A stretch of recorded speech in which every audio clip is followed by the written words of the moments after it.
angkanya gila. Dan memang negeri ini kaya raya. Lah orang 2023 sampai 2018 sampai 23 itu 1 kuadriliun. Jadi kalau saya katakan angkanya seperti itu nolnya, saya mungkin bukan berlebih. Lalu saya keluar air mata ketika Presiden Prabowo mengatakan, kalau orang marah, tapi saya keluar air mata gitu. Ketika beliau mengatakan, udahlah, yang korup-korup datang malam-malam bisik-bisik, lu setor aja deh, berapa? Ya bicara begitu bukan?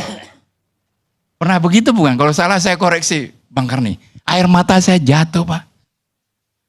Kenapa jatuh? 21 Oktober 2012 di markas besar TNI.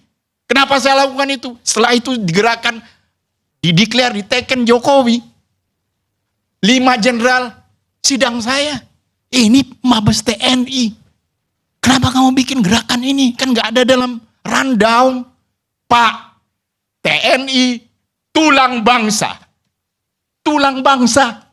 Kalau TNI-nya benar dan merah putih, Anda berantas itu semua, beres. Karena dominan warga kita itu mengerti hati nuraninya, mengerti rezeki berbeda. Dan mereka tidak ada yang ngamuk-ngamuk. Sehari sebelum Ramadan, Bang, saya berjalan, anak saya saksinya ada di sini. Seorang pemulung, kaku di bahan angkutannya. Kaku, belum sarapan. Bahwa hari ini mencari 10.000 perak itu susah, Bapak dan Ibu. Susah. Sementara ada dajjal-dajjal. Dajjal, Pak. Saya enggak mengatakan mereka manusia lagi. 1.000 kuadriliun dalam 5 tahun. Makanya supaya bangsa saya tidak tergerus auranya. Negatif terus. Saya lakukan itu. Sayang, begitu kawan saya duduk presiden, lupa akan pertobatan nasional. Dan kejokowian juga saya declare kala itu 15 Februari 2015 setelah saya ketemu waktu itu ADC Pak Sigit sama Pak Tony Udara sekarang. Jatah waktu 20 menit, saya 55 menit. Iya kan, karena ada acara presiden lain, saya dibully. Nah, coba kalau dalam Pak Jokowi 10 tahun kita nggak membicarakan korupsi. Tidak. Saudara bisa mengatakan Bro Ron lebih parah. Saya rasa di mana kita bicara aura positif itu ada, alam mendukung itu. Selain tatanan hukum dijalankan. Hari ini apa yang terjadi? Rusak generasi. Datang pejabat baru, anak SD harus belajar matematik. Hari ini di tingkat SD itu keriang gembiraan tiada lagi. Lagu di sini senang, di sana senang, di mana-mana hatiku senang, hilang. Kesedihan, kemarahan, kegalauan. Ketika Bang Faisal Basri meninggal, saya coba verifikasi. Perjalanannya ke Medan. Oke? Telat makan duren. Mobil nggak pakai AC, ada angin. Pulang ke rumah besok malam, panas tinggi, dibawa anak perempuannya ke rumah sakit. Harus diketeter. Cek darah, gula sangat tinggi. Direncanakan jam 8 operasi, subuh wafat. Saya perhatikan wajahnya.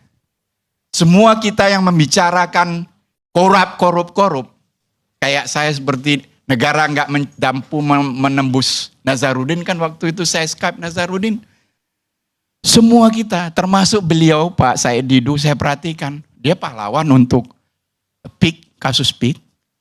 Ketika kita memproses, memverifikasi itu, kita dengan marah. Saya pun sekarang kalau ingat angkanya itu kan marah gitu. Marah adalah aura negatif, Pak. Sementara yang maling, yang korup, mereka auranya positif. Why? Steaknya aja Tomahawk. Hotelnya kalau ada bintang 7, bintang 7. Ya. Kita Waktu saya Nazarudin pulang jalan kaki, Pak. Hah? Di rumah bagaimana? Besok makan apa? Anak bagaimana kuliah? Kan begitu. Makin tenggelam.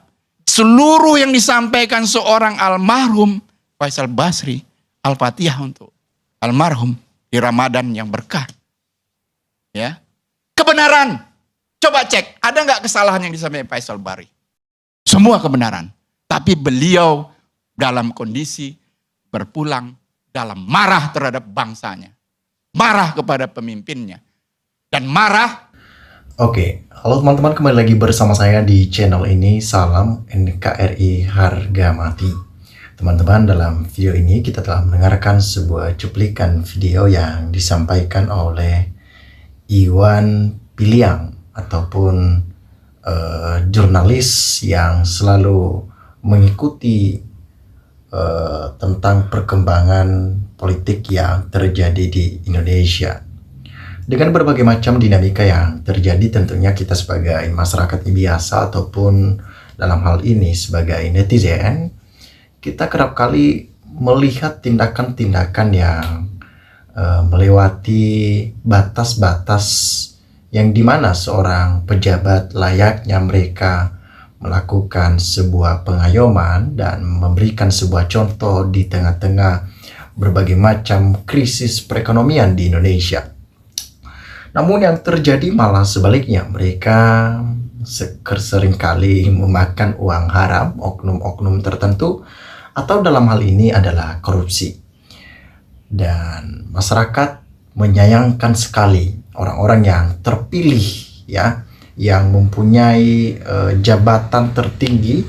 Mereka sering sekali memakan uang haram ataupun memakan uang yang bukan milik mereka. Artinya mereka korupsi dalam hal itu.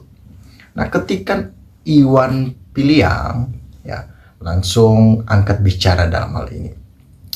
Bagaimana masyarakat menanggapi hal ini? Tentunya mereka kecewa. Harapan besar mereka adalah mereka mau Presiden Prabowo Subianto lebih tegas dan memberikan sebuah sinyal-sinyal bahwa koruptor itu harusnya dihukum mati saja. Kenapa? Dikarenakan ketika tidak ada konsekuensi yang berat kepada setiap koruptor, maka para koruptor yang akan ditangkap pun mereka tidak akan pernah takut. Kenapa? Karena mereka sudah tahu bahwa koruptor itu tidak akan pernah dihukum mati dan palingan dipenjara saja. Sehingga dari tahun ke tahun, masa ke masa, koruptor itu tetap ada di negara kita. Ya, itulah ketika hukumannya yang begitu ringan, ketika mereka korupsi triliunan, ya, 2 triliun, ratusan triliun, ya, mereka hanya dipenjara selama 15 tahun, ya, mereka rela akan hal itu. Sedangkan uang sudah mereka makan. Nah, tentunya cara-cara seperti ini yang membuat masyarakat mulai takut akan masa depan negara ini ke depan. Bagaimana dapat terwujud, ya, masyarakat Indonesia ini menjadi negara yang baik dan masyarakat mendapatkan sesuatu yang baik juga di dalamnya ketika, ya, masih banyak para tikus-tikus kantor, ya. Saya akan membacakan beberapa komentar netizen dalam hal ini. Kita berharap Bapak Prabowo serius untuk memberantas korupsi, bukan hanya omon-omon seperti Dewan Perwakilan Rakyat saling unjuk gigi tapi tidak menggigit. Ingat, Pak Prabowo, saya berharap dana desa perlu diaudit kembali. Saya yakin 90% kepala desa korupsi dan ini banyak instansi yang terlibat. Terima kasih. Ini perlu menjadi sebuah evaluasi bagi Kabinet Merah Putih, Prabowo dan Gibran. Bagaimana mereka menanggapi solusi-solusi dan saran seperti ini supaya dilaksanakan dengan baik. Karena setiap apa yang disampaikan oleh masyarakat itu adalah jeritan hati dan yang mereka rasakan di situasi-situasi yang mencekam saat-saat ini. Disampaikan lagi di sini bahwa Pak Prabowo sudah janji presiden. Jadi presiden maksudnya.